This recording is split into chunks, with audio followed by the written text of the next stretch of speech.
First of all, thank you for standing so long and hosting us. ಎಲ್ಲರಿಗೂ ನಮಸ್ಕಾರ. ಕನ್ನಡ ಚಿತ್ರರಂಗದ ಪರವಾಗಿ ಕೂಡ ಎಲ್ಲರಿಗೂ ನಮಸ್ಕಾರ. தமிழில் பேசுகிறதுக்கு ட்ரை பண்ணுறேன். தர கிராமட்டிக்கல் மிஸ்டேக் அது இதுன்னா நாளைக்கு ஒரு அது ஹெட்லைனை போடாதீங்க. இவ்வளோ தான் தெரியும்.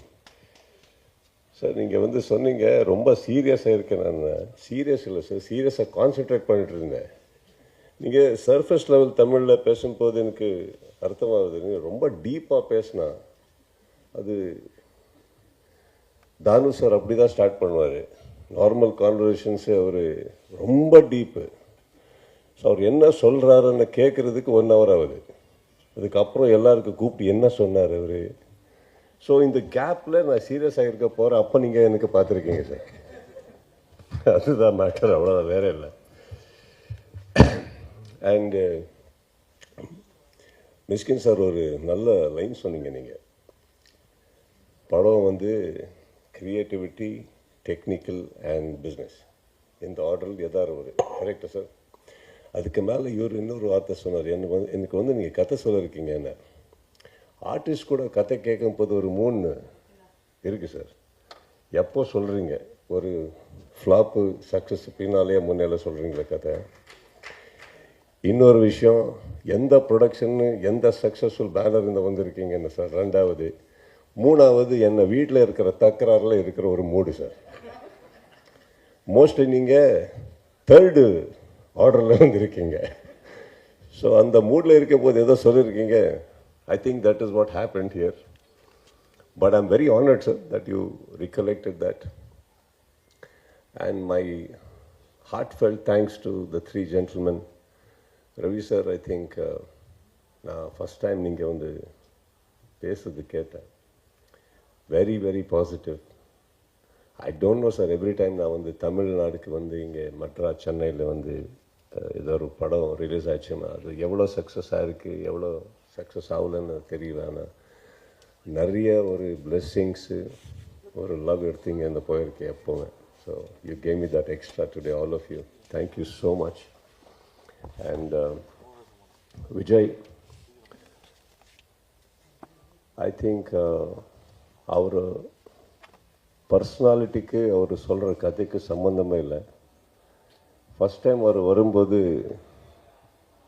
நீங்கள் எல்லாருக்கும் தெரியும், தானு சார் ஃபோனில் பேசும்போது ரொம்ப ஹம்பலாக பேசுகிறாரு. தம்பி அப்படி தான் ஸ்டார்ட் ஆகுது. ஸோ நான் நினச்சேன் ஏதோ ஒரு ஃபேமிலி ட்ராமா ஏதோ இருக்கலான்னு, தெரியல. அனுப்புங்க சார் கேட்கலான்னு. அவர் வந்தார். அவர் வந்த உடனே இன்னும் கன்ஃபார்மாக போச்சு. 100% இது ஏதோ ஃபேமிலி ட்ராமா தானே. அவர் வந்தது ஸ்டைலு, உட்கார்ந்தது ஸ்டைலு. அதுக்கப்புறம் ஒரு கதை சொன்னார். நான் தப்பாக சொல்லக்கூடாது. I think there's a very beautiful saying, don't judge the book by the cover. There's a very pretty example to that. And why we did this film? ஏன் படம் ஆச்சு? Not because of who I am. நான் யார் அதுக்காக இல்லை. தானு sir production எவ்வளோ பெருசு அதுக்காக இல்லை. ஒரு விஷன் எனக்கு பிடிச்சது sir. First I think as an actor today அது எலிஜிபிலிட்டி இருக்குது எனக்கு சொல்கிறதுக்கு. ஆஃப்டர் அபவுட் 28 years இந்த இண்டஸ்ட்ரி நாங்கள் பார்க்குறது ஒரு செக் மட்டும் இல்லை sir. Okay, those 90 leaves that comes as a bound script. I think that is very important to us today, and you brought that. So thank you for that. And our vision, அவர் சொன்ன ஒரு clarity. ஆனால் புது director ரொம்ப பயப்பட்டு சொல்கிறாரு கதை. So எனக்கு ஒரு விஷயம் தெரிஞ்சு போச்சு. இந்த டிரெக்டர்கிட்ட ஏதோ இருக்குது, ஆனால் கரெக்டாக சொல்ல முடியல அவருக்கு. So first of all I had to make him comfortable. So I asked him how much clothes, எவ்வளோ துணி எடுத்துகிட்டு வந்திருக்கீங்க சார். இல்லை சார், நைட் கிளம்பணுன்னு. வீட்டில் யார் யார் இருக்கார்? பொண்டாட்டி இருக்கிறாரு, பொண்ணு. பர்மிஷன் எடுத்துகிட்டு இருக்க முடியுமா கேளுங்க. I think after that we spend a solid 8 நாள் உட்காந்து பேசி because Thanu sir production is a very reputed person, and more than that, I'll tell you why I respect him as a person. So அவருக்கு எது இல்லைன்னு சொல்லலாம், பண்ணலான்னு சொல்லலாம். ஆனால் ரெண்டுத்துக்கு ஒரு காரணம் வேணும் எனக்கு. Why we are doing it or why we are not doing it. So those 8 days was for me to confirm yes சொல்லணுமா no சொல்லணுமான்னு. ஸோ ரெண்டுத்துக்கு I was ready for it. But by the end of the day, 8 days எனக்கு இல்லை இது பண்ணலாம். ஒரு சிம்பிளான படம், ஆனால் ஒரு கான்டென்ட் ரிவன். அவருக்கு இமீடியட்டாக சொன்னேன், சார் பண்ணலாம் சார். அவர் எப்போன்னு கேட்டார், இமீடியட்டாக பண்ணலாம், எனக்கு ஒரு கேப் இருக்குது, இமீடியட்டாக பண்ணலாம். ஒரு நல்ல கதை வெயிட் பண்ணக்கூடாது, பண்ணிடணும். வேறு எதாவது இருந்தால் கூட தள்ளி அது பண்ணிடணும். So I also collaborated with him. I said, sir கன்னடத்துக்கு ஃபஸ்ட் டைம் வந்திருக்கீங்க, நீங்கள் சோலாக இருக்கலாம், நான் உங்கள் கூட இருக்கிறேன் சார், நீங்கள் படம் பண்ணுங்கள், அதுக்கப்புறம் பார்க்கலாம் எல்லாமே. So that is how we stood up. And அப்படி சொல்லும்போது எங்களுக்கு அவருக்கு சண்டே ஆகலன்னு இல்லை, அம்மா இருக்கு. மகாபலிபுரம் போனால் எல்லாரும் சொல்கிறாரு எவ்வளோ லவ் எங்களுக்குன்னு. But we fought for the right reasons. It is the film. And today each technician and every big person இங்கே அவரை பற்றி பேசும்போது, sir I'm sitting next you sir, I'm also very proud to be sitting next you sir. Thanu sir, thank you so much for that. இன்ப நாள் இது, இனிய நாள் இது.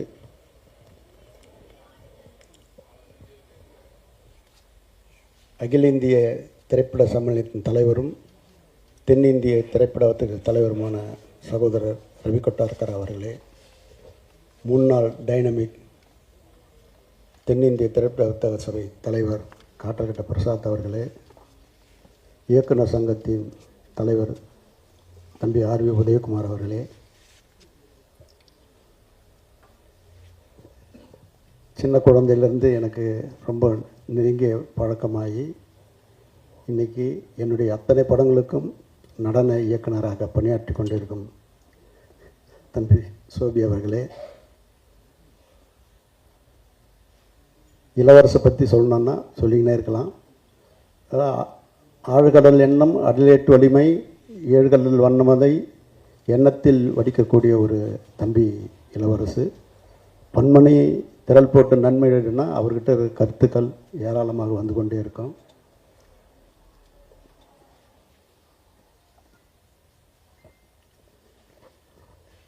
தேசிங் பரிசம் பற்றி சொல்லணும்னா, அவர் சொன்ன கதை எல்லா பெரிய நடிகர்கிட்டையும் சொல்லி அத்தனை பேரும் ஓகே பண்ண படம். அதுபோக இப்போ அவர் சேர்ந்திருக்கிற இடத்துல மிகப்பெரிய இடத்துக்கு தான் அந்த கதை போச்சு. என்னுடைய வாழ்த்துக்களை நான் அடிக்கடிக்கு சொல்லின்னு இருப்பேன். அதுக்காக பல ரெஃபரன்ஸுங்களாம் அவருக்கு வாட்ஸ்அப்பில் அமைச்சின்னே இருப்பேன். அதாவது அந்த படம் அவ்வளோ அது வெற்றி அடையிறதுக்கு நான் அவ்வளோ முயற்சி பண்ணின்னு இருக்கேன், இன்னமும் பண்ணிடுறேன், எப்பவும் பண்ணின்னு இருப்பேன். அப்படிப்பட்ட ஒரு நல்ல ஒரு கலைஞன். ஆனால் நீ வருவ, வெல்வ, நிற்ப, நிலைப்ப, அது உறுதி. அதே மாதிரி அமரன் பட இயக்குனர் இதுவரையிலையும் ஒரு 4 நாள் தூக்கம் வராமல் தவிச்ச ஒரு தவிப்பு அமரன் படம் பார்த்த போது இருந்தது. அதை ஒவ்வொரு முறையும் அவர்கிட்ட பேசினே இருப்பேன். துப்பாக்கியில் முருகதாஸோட அவர் பணியாற்றும் போது இந்த கம்ப்யூட்டர் ஆப்ரேட் பண்ணின்னு லேப்டாப்லேருந்து உடனே சொல்லுவார், அன்றைக்கி பிடிச்சது இதான் எனக்கு, இது ரொம்ப சின்சியரான ஒர்க்கர். அந்த மாதிரி அந்த 3 பேரில் கொடுத்து 2 பேருக்கும் பெரிய வெற்றி கிடச்சிது. ஆனால் முருகதாஸை என்கிட்ட சொல்லி, சார் ராஜ்குமாருக்கு ஒரு படம் கொடுங்கப்பா, நான் கொடுத்தேன்பா, அவர் வேற ஒரு இடத்துல கமிட் ஆகிட்டாருப்பா அப்படின்னு நான் சொன்னேன். ஒரு உதவி இயக்குனரை கூட ஒரு பெரிய லெவலுக்கு எத்தனை வரணும்னு நினைக்கக்கூடிய ஒரு தலையாய ஒரு இயக்குனர் முருகதாஸ். அப்படிப்பட்ட பட்டையில் வந்தவர் மிக சிறப்பான ஒரு இடத்த வகிக்கிறாரு. இந்த திரையுலகுக்கு ஒரு பெரிய கிடைக்காத ஒரு அமுத சுரபி. அவர்கிட்ட கருத்து வந்துக்கிட்டே இருக்கும். அப்படிப்பட்ட மனிதர். அதனால தான் அவர் இட்டும் போய் என் தம்பி அன்பு செழிங்கிட்ட கொடுத்து இந்த கம்பெனிக்கு நீ பண்ணணும் அப்படின்னு சொன்னேன். உடனே சொல்லி நல்ல முறையில் செயலாற்றினுக்கிறாரு. பெரிய எதிர்காலத்தை உருவாக்கக்கூடிய நவீன சிற்பிகளை ஒருத்தர். ஆனால் என் அகத்தை அப்படியே இறுக்கி பிடிச்ச தம்பி மிஸ்கின் பற்றி சொல்லணும். அவர் சொன்னார், நந்தலாலா கதை சொல்லும்போது நான் அதுக்கு முன்னாடி அந்நியன் ஒரு படம் விக்ரமுக்கு வந்திருக்கு. ஸோ அதை தாண்டுற மாதிரி ஒரு கதை சொல்லணும். ஏன்னா சித்திரம் பேசுறது இல்லை, அவ்வளோ பெரிய கலக்கினவர். அவர் நந்தலாலாவுக்கு சொல்லும்போது ரொம்ப கம்மியான பட்ஜெட்டில் சொல்கிறாரு. நான் அதெல்லாம் பெருசல் அதை விக்ரமை வச்சு அந்நியனை தாண்டணும்னு நினைக்கிறேன்ப்பா, அதனால் அந்த மாதிரி ஒரு கதை சொல்லுப்பான்னு தான் சொன்ன தவிர, அந்த படம் நிச்சயமாக சேலஞ்சாக பண்ணி மிகப்பெரிய வெற்றியை கொடுத்து நற்படத்தினுடைய நற்பெயரை பெற்றார். அதுக்கப்புறம் அவர் அந்த கதை சொன்னார். ஆனால் இப்போ ட்ரெயின் எடுத்துகிட்டு இருக்கிற அவர் இன்னொரு ரகசியம் தெரியும். இவர் விஜய் சேதுபதிக்கும் சிவாஜி குமார் சாருக்கும் கதை சொல்லியிருக்காரு. அந்த கதை சொன்ன உடனே அவங்க எனக்கு ஃபோன் பண்ணி, சார் மிரட்டிட்டார் சார், விட்றாதீங்க சார், மிகப்பெரிய லெவலில் ட்ரெயின் வரும் சார், எனக்கு ரொம்ப திருப்தி அப்படின்னு சொன்ன உடனே நான் தம்பிக்கிட்ட தம்பி எனக்கு நீ கதை சொல்லவே வேணாம், நீ படம் பண்ணு அப்படின்னேன். அந்த ரகசியம் இப்போ தான் சொல்கிறேன். அவங்க ஆல்ரெடி எனக்கு ஒவ்வொரு நாளும் ஒரு உணர்ச்சி பிரவாகமாக இருக்கக்கூடிய ஒரு மனிதர். அதாவது எல்லா துறையிலையும் ஒரு ஈடுபாடு இருக்குது. நான் போகும்போது கம்போஸ் பண்ணிருப்பேன். சும்மா விளையாட்டு இல்லை, ஒரு பெரிய 90 வயசு இசை மேதையை வச்சு அவர்கிட்ட பாடம் பயின்று அவர்கிட்ட உட்காந்து அந்த சுரங்களை வாசிக்கிறதும் சரி, அதை பாடி காமிக்கிறதும் சரி. நேற்று கூட சொல்லும்போது, தம்பி உங்ககிட்ட இருந்த அந்த ஜீவன் அந்த பாடகர்கிட்ட போகணும், அதை நீ எப்படியாவது வாங்கி இல்லை நீயே பாடிடு அப்படின்னு நேற்று கூட நைட்டு சொல்லிட்டு வந்தேன். அப்படிப்பட்ட இன்வால்மெண்ட்டு. அதாவது நம்ம நிரந்தர இயக்குனர் என்ற வரிசையில் எங்களுக்கு இவரும் ஒரு தலையாய இடத்தை பிடிச்சிருக்கிறாரு. காலை வணக்கம். ரொம்ப வருஷத்துக்கு முந்தைய, ஒரு 12 வருஷத்துக்கு முந்தைய, 10 வருஷம் இருக்குன்னு நினைக்கிறேன், நான் ஒரு கதையை போய் நான் தானசார்ட்ட சொன்னேன். சொன்ன உடனே தானசாருக்கு அந்த கதை பிடிக்கல. தம்பி இந்த கதை என்னால் பண்ண முடியாது அப்படின்னாரு. அந்த படம் தான் நந்தலாலா. ஒரு 10 வருஷத்துக்கு அப்புறம் தானசாரை திரும்பி மீட் பண்ணி பேசும்போது நம்ம ஒரு படம் பண்ணலாம் தம்பி அப்படின்னாரு. அப்போ நான் கதையை சொல்லலை அவருக்கு. ஆக்சுவலாக இல்லை சார், நான் 10 வருஷத்துக்கு முந்தைய ஒரு கதை சொன்னேன், அந்த கதை உங்களுக்கு ஏன் பிடிக்கலன்னு எனக்கு தெரியும். ஏன்னா 10 வருஷத்தில் நான் புரிஞ்சுக்கிட்ட ஒரு விஷயம் யார்கிட்ட போய் என்ன மாதிரி கதை சொல்லணுன்றதை புரிஞ்சுக்கிட்டேன். அது ஒரு சின்ன எவல்யூஷன். அது ஆங்கிலத்தில் பிச்சிங்னு சொல்லுவாங்க. நான் பிச் பண்ணது ரைட்டான கதை இல்லை சார் உங்கள்கிட்ட அப்படின்னு சொன்னேன். இந்த கதையை அவர் கடைசி வரைக்கும் இன்றைக்கி வரைக்கும் அவர் கேட்கவே இல்லை. விஜய் சேதுபதி மட்டும்தான் சொன்னேன். நான் எப்பொழுதுமே தானு சாரை நான் உயரமாகவே பார்த்து கொண்டிருக்கிறேன். நான் சினிமா சேர்றதுக்கு முந்தி அவருடைய படங்களுடைய போஸ்டர், அவர் எப்பயுமே ஒரு தமிழ் சினிமாவுன்னு ஒரு மிக மிக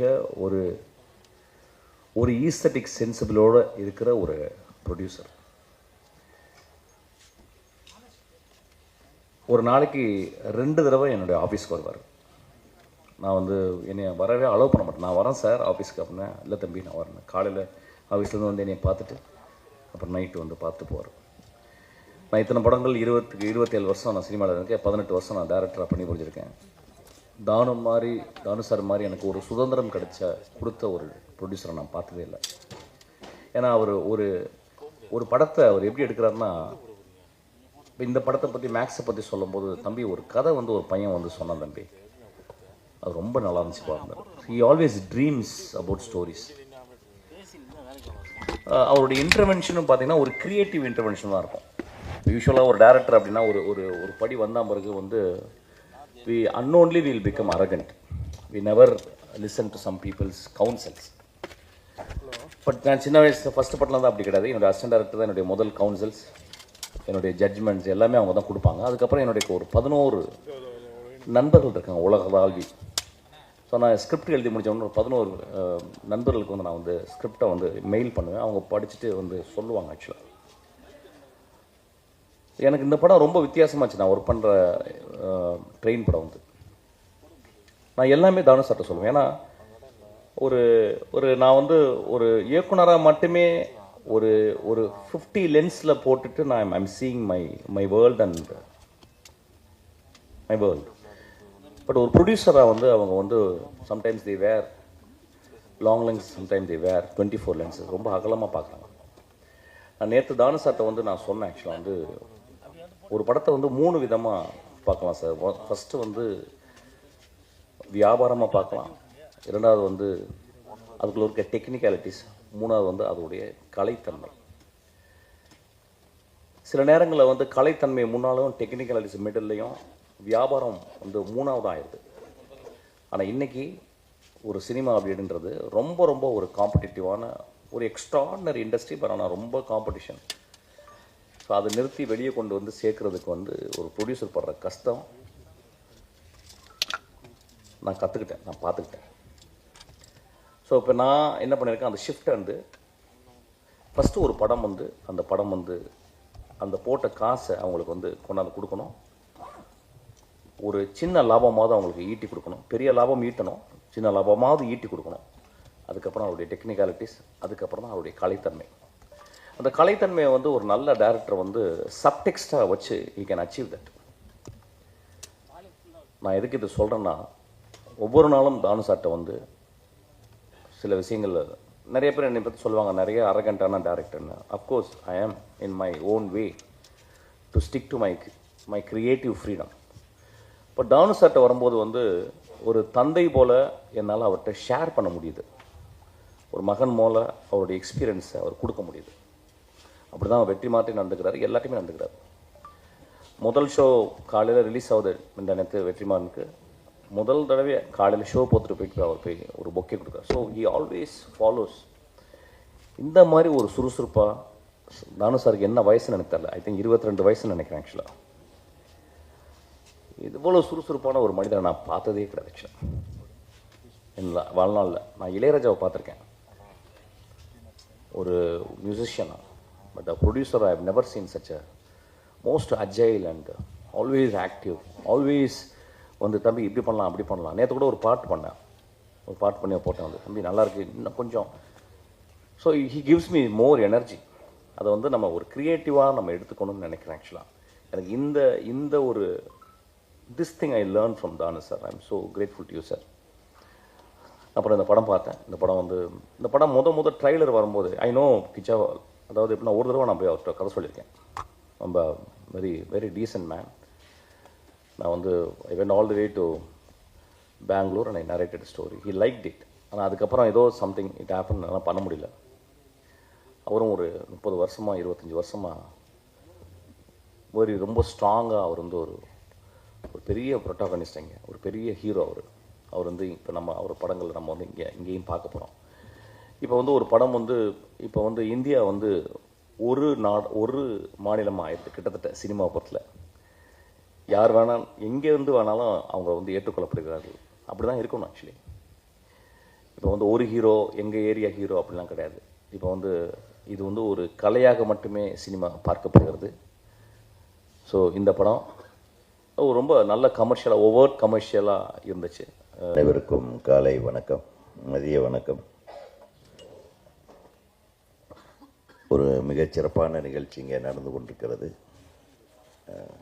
கலைப்புலி தானு அண்ணன் அவர்களுடைய தயாரிப்பில் மேக்ஸ், இந்த டைட்டிலே ஒன்று டிஃப்ரெண்ட்டாக இருக்குது. மேக்ஸ் திரைப்படத்தினுடைய ட்ரெய்லர் மற்றும் பாடல் வெளியீட்டு விழா மிக அற்புதமாக, காட்சி அமைப்புகள், அந்த எமோஷ்னல் இம்பேக்ட் வந்து ரொம்ப நல்ல டைரக்டரு தம்பி ரொம்ப அற்புதமாக பண்ணியிருக்காரு. அதுக்கு அவர்கிட்ட உட்காந்து கேட்டுகிட்டே இருந்தேன், என்னடா கதை எப்படி அது. கடைசி வரலையும் சொல்ல மாட்டேன்ட்டான். உள்ள ஒரு மேட்ரு வச்சுருக்காங்கன்னு சொல்லி அவரும் சொன்னார், கேமராமேன் வேறு நம்ம நடிகர் கேமராமேன். ஒரு மிகப்பெரிய எமோஷ்னல் பேக்டு சப்ஜெக்டுன்னு தெரியுது இவங்க பேசுகிறத வச்சு பார்த்தேன். டெஃபினட்டாக இது ஒரு மிகப்பெரிய ஒரு வெற்றி படமாக தான் இருக்குது. ஏன்னா தான் அண்ணன் வந்து ஒரு பேன் இண்டியா படத்தை இந்த மாதிரி ஒவ்வொரு தமிழ்லேயும் ஒவ்வொரு லாங்குவேஜ்லேயும் கொண்டு போய் இதை வந்து தனிப்பட்ட விழாக்களை செய்து இது வந்து மக்களிடம் கொண்டு போய் சேர்க்கிறாருன்னா அதில் டெஃபினட்டாக இது ஒரு மேட்டர் இருக்குன்னு நினைக்கிறேன்.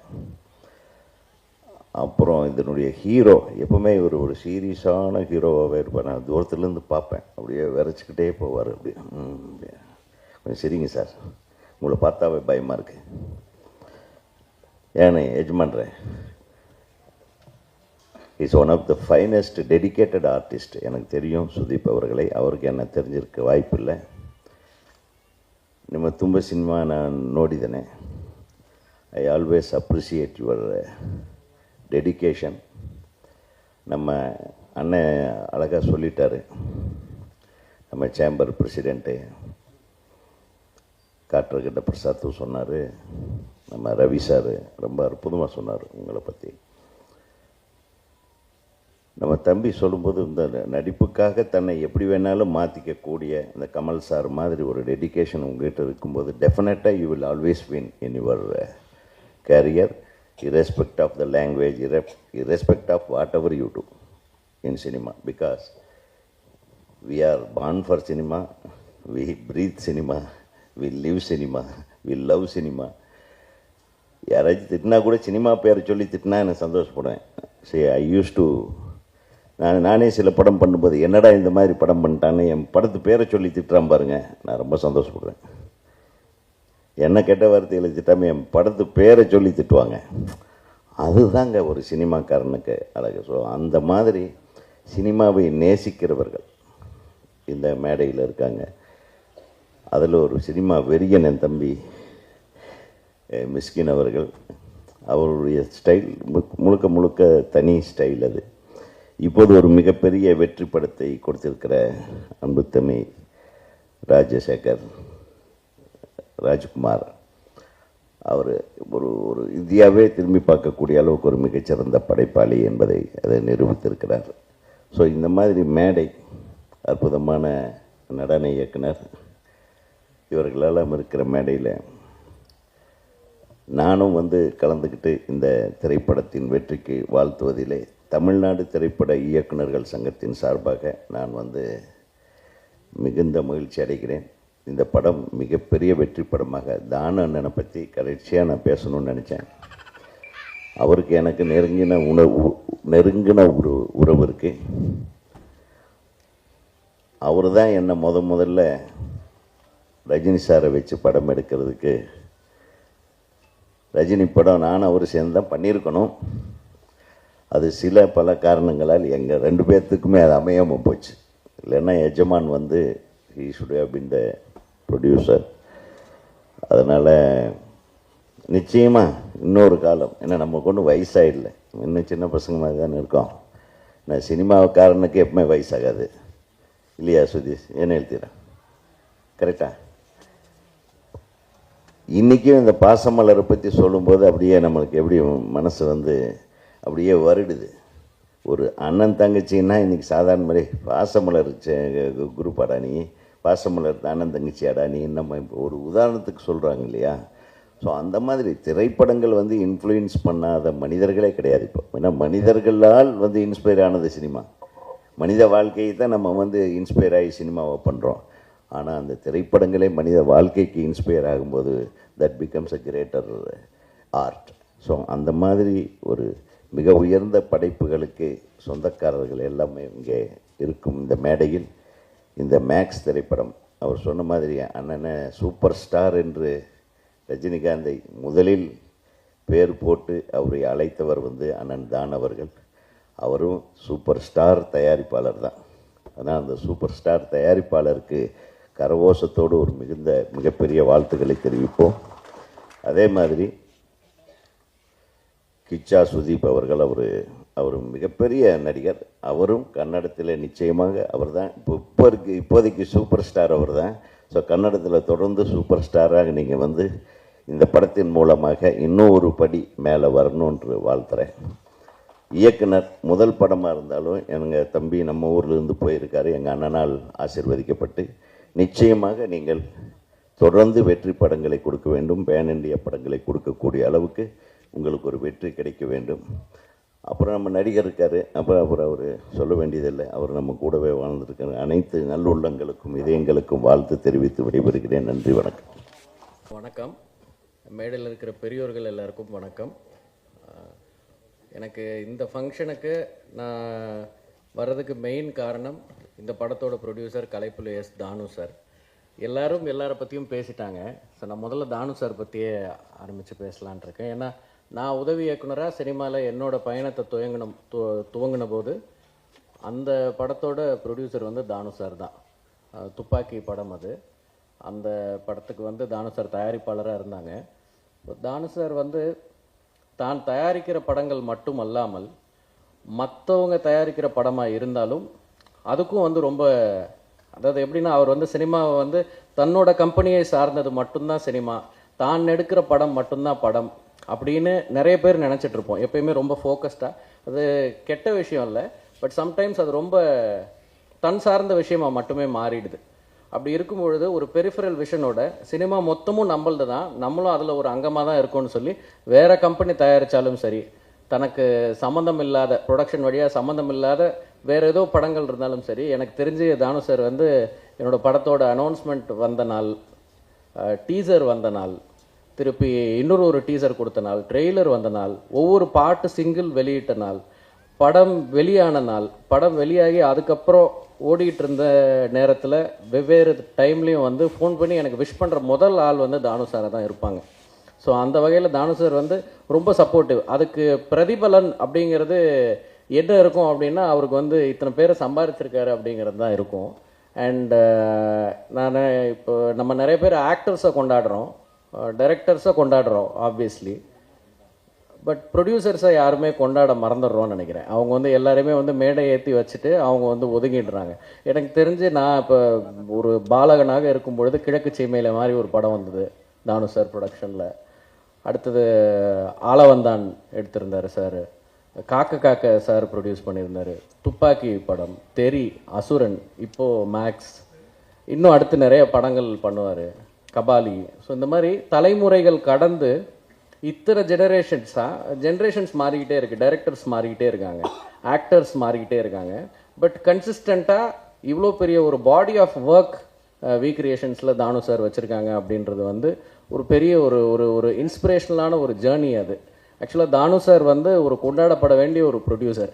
ஏன்னா he's been instrumental in many peoples careers. இப்போது அமரன் படம் வந்ததுக்கப்புறம் எல்லாரும் சென்சேஷனல் படம், சென்சேஷனல் டைரக்டர் அப்படின்லாம் சொல்லும்போது ரொம்ப சந்தோஷமாக இருக்குது. பட் இந்த படம் வெளியாகிறதுக்கு சரியாக ஒரு வருஷம் முன்னாடி இப்போ நான் அடுத்தது பண்ண போகிற தனுஷ் சார் படம் D55, அந்த படத்துக்கான அழைப்பு வந்து எனக்கு முதல் வந்தது தானு சார் கிட்ட இருந்து தான் வந்தது. எனக்கு நான் அப்போ வந்து ஸ்கெடியூல் பிரேக்கில் இருந்தேன், காஷ்மீர்லேருந்து ஷூட்டிங் முடிச்சுட்டு வந்துட்டு அடுத்து சென்னை ஸ்கெடியூல் ஆரம்பிக்கிறதுக்கான ஒரு பிரேக்கில் இருந்தோம். அப்போ சார் எனக்கு ஒரு ஈவினிங் ஃபோன் பண்ணி காலையில் ஆஃபீஸ்க்கு வர சொன்னார். நான் போனதுக்கப்புறம் அவர் தான் என்னை கூட்டிகிட்டு போயிட்டு கோபுரம் ஃபிலிம்ஸ் அன்பு செழியன் சார்கிட்ட என்னை முதல்ல அறிமுகப்படுத்தி வச்சு, இந்த மாதிரி தனுஷ் சாருக்கு வந்து கதை ஏதாவது இருந்தால் நீங்கள் இவருக்கு நரேட் பண்ணுங்கள் அப்படின்னு சொல்லி அப்படி தான் இந்த ப்ராஜெக்ட் துவங்குச்சு. ஸோ ஒரு படம் வர்றதுக்கு முன்னாடியே ஓகே இந்த மாதிரி ஒருத்தரை யூகிச்சு இப்படி ஒன்று பண்ணலாம் அப்படின்னு, அது தன் கம்பெனிக்கான ஒரு விஷயமாகவும் அதை அவர் மாற்றிக்கல. அவருக்கு என்ன ரொம்ப நல்லா தெரியும், பட் என்னை கூப்பிட்டு எனக்கு வந்து அந்த ப்ராஜெக்டை அறிமுகம் தான் படுத்தி வச்சார். ஸோ அந்த மாதிரி அது ரொம்ப தன்னலம் மிக்க ஒரு விஷயமாக அவர் எதுவுமே பண்ணலை. ஜென்ரலாக சினிமாவுக்கான செயல்பாடுகள் மாதிரியே இருக்குது அவருடைய ஒவ்வொரு செயலும்.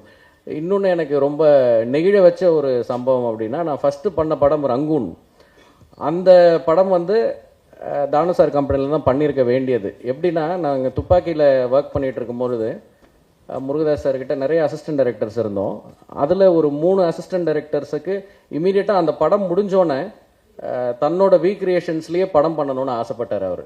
அவர் கூப்பிடவும் செஞ்சார். அந்த 3 பேரையும் ஒரு சர்ப்ரைஸாக வச்சுருந்தார். அந்த சர்ப்ரைஸில் தான் நான் அந்த வாய்ப்பை வந்து நழுவ விட்டுட்டேன். என்ன ஆயிடுச்சுன்னா, சார் வந்து ஏப்ரல் 14 தமிழ் வருஷ பிறப்பு, அந்த வருஷத்தப்போ 3 பேரையும் கூப்பிட்டு ஒரு முன்பணம் கொடுத்து 3 படமாக அந்த துப்பாக்கி படத்தில் வேலை பார்த்த அசிஸ்டன்ட் டைரக்டர்ஸுக்கு நான் படம் பண்ணணும் அப்படின்னு சொல்லி சர்ப்ரைஸாக சொல்லணும்னு வச்சுருந்தாரு. அதில் 2 பேர் கமிட் ஆகாமல் இருந்தாங்க. ஸோ அவங்க அதை யூட்டிலைஸ் பண்ணிட்டாங்க. அந்த நேரம் நான் வேறு சில பேச்சுவார்த்தைகள் போயிட்டு இருந்ததுனால, ஏற்கனவே வேற ஒரு இடத்துல கமிட் ஆகிருந்ததுனால சார் கூட அப்போ ஒர்க் பண்ண முடியாமல் போச்சு. கண்டிப்பாக தானு சார் கம்பெனியில் ஒரு படம் பண்ணணும்னு எனக்கு ரொம்ப ஆசை இருக்குது. அது நடக்கும்னு நினைக்கிறேன். நடக்கிறப்போ ரொம்ப சந்தோஷமாக இருக்கும். தேங்க்யூ சார் இந்த ஃபங்க்ஷனுக்கு கூப்பிட்டது. என்னை கூப்பிட்டதுனால தான் இப்படி விஷயங்கள் நம்ம சார்கிட்ட கூட நேரில் இதை ஷேர் பண்ண மாட்டோம். எங்கேயோ ஒரு இடத்துல ஒரு சந்தர்ப்பம் கிடைக்குது இதை ஷேர் பண்ணுறதுக்கு. அண்ட் அவர் ஒரு விழா எடுக்கிறார், இல்லை அவர் சம்மந்தப்பட்ட ஏதோ ஒரு ப்ராஜெக்ட் வருது அப்படின்னா, I think the entire industry is indebted to him in some way, in some form. அதனால் every one will make it for him. இப்போ இதில் இந்த இடத்துல இவ்வளோ சேர்கள் தான் போட முடியுங்கிறதுனால இத்தனை பேர் மட்டும் கூப்பிட்ருக்காருன்னு நினைக்கிறேன் சார். அண்ட் இப்போ இந்த படத்துடைய ட்ரெய்லர் அண்ட் சாங்ஸ் பார்த்தோம். விஜய் கார்த்திகேயா இயக்குனர், அவர் கூட இது முதல் படம் அப்படின்னு சொல்லி சொன்னார். அண்ட் ஏற்கனவே ஒரு படம் முயற்சி செஞ்சு அது பாதியில் இருக்கும் பொழுது இவர்கிட்ட வந்து கதை சொல்லும் பொழுது அந்த கதையை இப்போ படம் ஆக்கியிருக்காங்க. ஸோ அந்த வாய்ப்பு அப்படிங்கிறத கொடுத்ததுனாலேயே இது கூட ஒரு முக்கியமான ஒரு செய்கையாக பார்க்குறேன் நான். விஜய் கார்த்திகேயா பிரதர், ரொம்ப நல்லா இருந்தது உங்களோட ட்ரெய்லர் அண்ட் சாங்ஸ்.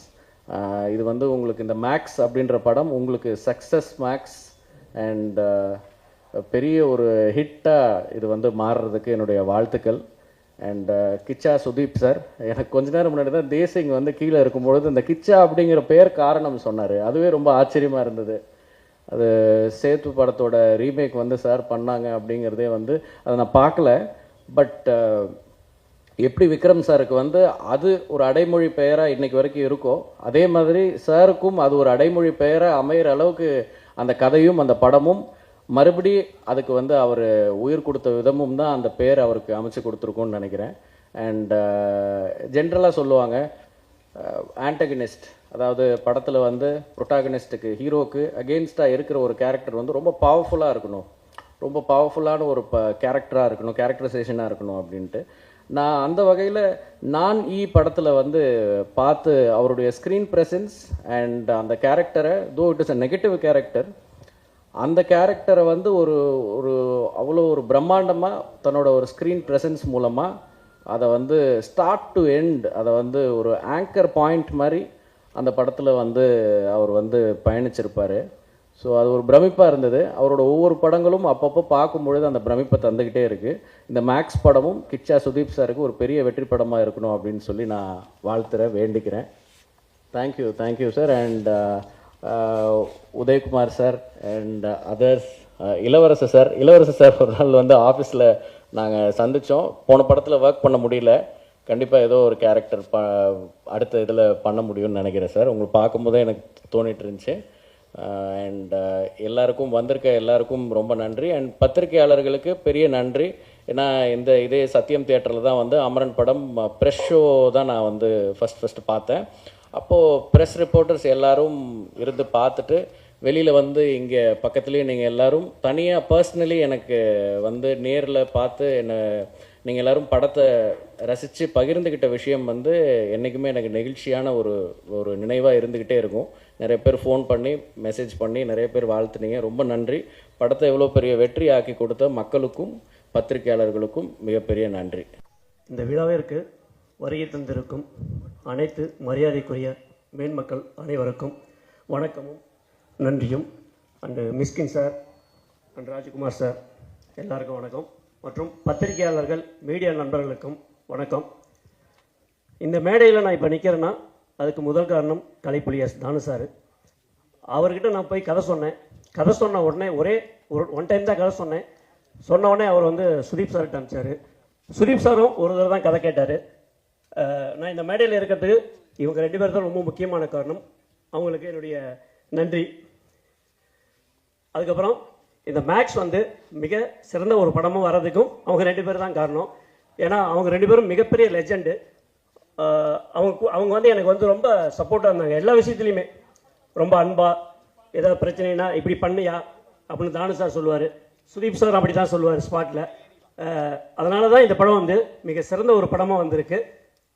அது இல்லாமல் என்னுடைய team, director team and Ajinish Loknath music director, cameraman Sekar Chandru art director and Sobi master thank you master. அதுக்கப்புறம் எடிட்டர் கணேஷ், அவர் என் கூட சேர்ந்து நிறைய ஒர்க் பண்ணிட்டுருக்கோம். இந்த 4-5 டேஸாக வந்து என்னுடைய அசிஸ்டன்ட் டைரக்டர் மாதிரி அவர் ஒர்க் பண்ணிட்டுருக்காரு, அவருக்கு என்னுடைய நன்றி. அது இல்லாமல் இளவரசர் சார் மற்றும் அனைத்து நடிகர்களுக்கும் என்னுடைய நன்றி. மேலும் நான் சோர்ந்து போகிறப்பெல்லாம் ரயிலின் கடைசி பெட்டியும் ஊர் போய் சேரும்னு சொல்லுவாங்க. அதை வந்து என்னுடைய மனைவியும் என்னுடைய மகளும் சொல்லி எனக்கு இந்த இடத்துக்கு கொண்டு வந்து நிறுத்தியிருக்காங்க. அவங்களுக்கும் என் நன்றி.